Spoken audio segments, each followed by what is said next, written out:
नहमदुहु व नुसल्ली अला रसूलिहिल करीम अम्मा बाद फ़अऊज़ु बिल्लाहि मिनश शैतानिर रजीम बिस्मिल्लाहिर रहमानिर रहीम। मेरे अज़ीज़ दोस्तों, मेरे अज़ीज़ नाज़रीन सामाईन, हमने एक सिलसिला शुरू किया हुआ है जो कल जिसका एपिसोड नंबर 1 मैंने बयान किया था कि हर यूनियन काउंसिल के ऊपर इस इस्लामी मुआशी और मुआशरती निज़ाम के मुताबिक हर यूनियन काउंसिल पर एक बैतुल माल मुकर्रर किया जाएगा, एक बैतुल माल कायम किया जाएगा। उस बैतुल माल का काम क्या होगा? उस बैतुल माल का काम ये होगा कि वहाँ पर लोग अपनी मर्ज़ी से जाएंगे, इंशाअल्लाह बिज़निल्लाह, अल्लाह के खौफ से जाएंगे, अपने ज़कात, सदक़ात, खैरात वहाँ पे जाके जमा कराएंगे। वो गवर्नमेंट की डिपार्टमेंट होगी, ठीक है जी। उसके बाद खुमस वाले भी वहाँ जाके जमा कराएंगे। सब कुछ खुमस जमा कराना होता है, लेकिन इत्तफाक से स्वाय अहले तशीह के कोई जमा नहीं करवाता। एनी हाउ, ये चूँकि अल्लाह का हुक्म है, सूरह अनफाल में इसका ज़िक्र मौजूद है। बस लोग अपनी बस वो हट तरमियों से, फ़िरका परस्तियों की वजह से अब वो समझते हैं चूँकि ये शिया जमा कराते हैं लिहाजा दूसरों को नहीं कराना चाहिए। चले, ये जो कोई कराएगा वो सवाब हासिल करेगा, जो नहीं कराएगा उसको कल अल्लाह पूछेगा। इसका हम किसी को दोष नहीं देते, लेकिन अल्लाह पे छोड़ेंगे। जब ये सारी चीज़ें वहाँ पे होंगी, ये जो बैतुल माल है, एक मैंने कल बताया था कि जब किसी घर का सरबरा फौत हो जाएगा तो उस घर के नाबालिग बच्चे और बेवा जो है उनकी कफ़ालत बैतुल माल की एक डिपार्टमेंट, एक ब्रांच जो है वो करेगी। वो एक स्पेशल ब्रांच होगी। उनके तमाम अखराजात जो हैं वो रियासत उठाएगी उस बैतुल माल की उस ब्रांच के थ्रू। इसके अलावा क्या होगा कि ज़ाहिर जो फौत हुआ है बंदा, हो सकता है उसकी कोई जायदाद भी हो, उसके कोई मकान होंगे, उसकी कोई शॉप्स होंगी, कुछ ज़मीन होगी, जो कुछ भी होगा वो भी बैतुल माल की वो जो ब्रांच है वो अपनी तहवील में ले लेगी, ताकि नाबालग बच्चों की जो जायदाद हिस्सा बनता है और बेवा का बनता है उसको कोई रिश्तेदार या दूसरा या चौथा कोई शख्स जो है उसको नुकसान ना पहुंचाए। फिर क्या होगा कि वहाँ से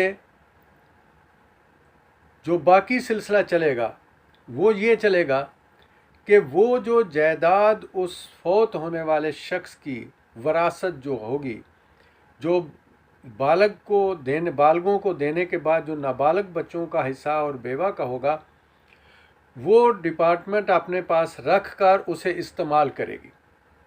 इस्तेमाल करके उससे जो फ़ायदा आएगा वो नाबालग बच्चों और बेवा के अकाउंट में जमा होता रहेगा।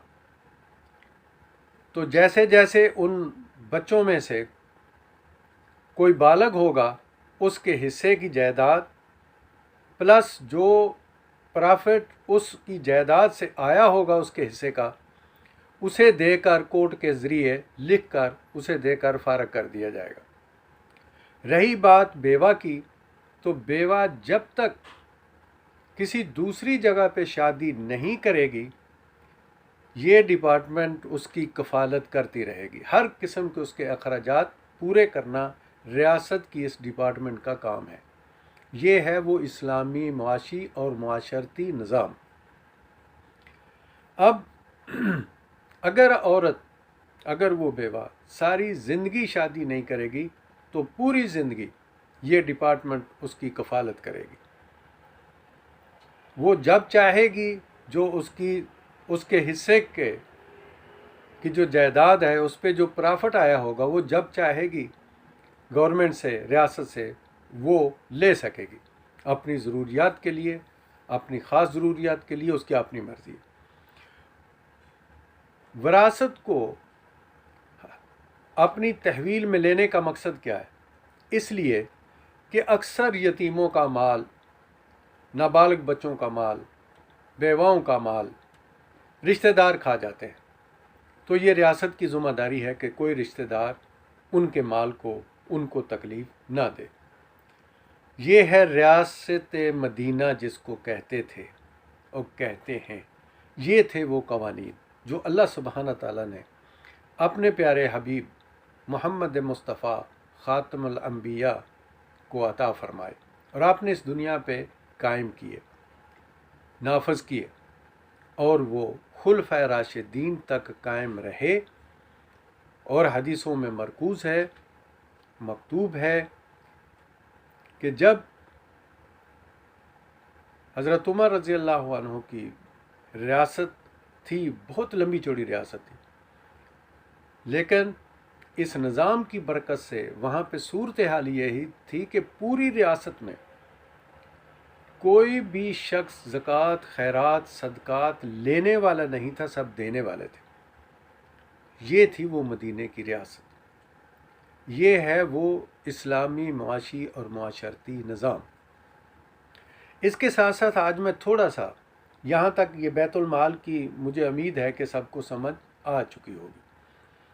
अब रहा ये मसला कि ये रियासत कैसे वजूद में आएगी, कैसे काम करेगी। ज़ाहिर इंतखाबात होंगे। उस वक़्त मजलिस शूरा होती थी, अरबी में जिसको कहते थे। वो मजलिस शूरा जो है वो इलाके पर कंट्रोल करती थी, वही एक पार्लियामेंट बनाती थी और मुख्तलिफ़ ड्यूटियाँ लोगों को सौंपती थी। तो यहाँ ये सिलसिला ये होगा, ये इलेक्शनों का कोई इलेक्शन कमीशन डिपार्टमेंट नहीं होगा। ये सब चोर और डाकू हैं जो बैठ के खाते हैं। कोई इस डिपार्टमेंट की कतन कोई ज़रूरत नहीं है। आज मैं थोड़ा सा इसके बारे में बताता हूँ कि ये किस तरह होगा। हर गांव के अंदर से, या शहरों में वार्ड कहते हैं, गांव होते हैं, शहरों के अंदर जो इलाके होते हैं, गांव की यूनियन काउंसिल होती है रूरल एरिया में, उसमें गांव आते हैं। 8 गांव, 10 गांव, 12 गांव, 5 गांव आबादी के लिहाज से होते हैं। लेकिन शहरों में यूनियन काउंसिल के अंदर जो चीज़ें आती हैं उनको बोलते हैं वार्ड्स।